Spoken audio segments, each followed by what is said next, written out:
Okugan kitebiniz eç kaçan esingizden çıkbaş üçün uşul 3 neseni daim jasap жүрүңүз. Birincisi, kitepti daim kalem menen okuңuz. Başka ayтканда, kayсы bir maalumat sizge жаңы bir açılış bolso, kayсы bir жерин эстеп kalış керек болсо, ушул карандаш менен kalem менен белгилеп коюңуз.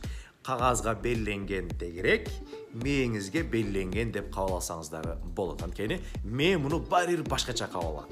Экинчиси, конспект жазыңыз. Кагазга жазуу учурунда дагы ме бир сөздү бир канча жолу ойлонуп жазат жана ошол нерселер эсиңизде көпкө чейин сакталып турат. Үчүнчү ыкма, сөзсүз, бул эң негизгиси. Китеп окугандан кийин окуган маалыматтарыңызды башкалар менен бөлүшүңүз.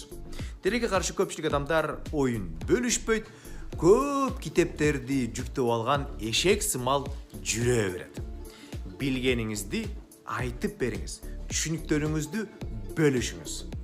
Бул маалыматты бекем гана сактап калбастан оюңузда түшүнүгүңүз дагы ого бетер курчутат жана сизди өнүктүрөт.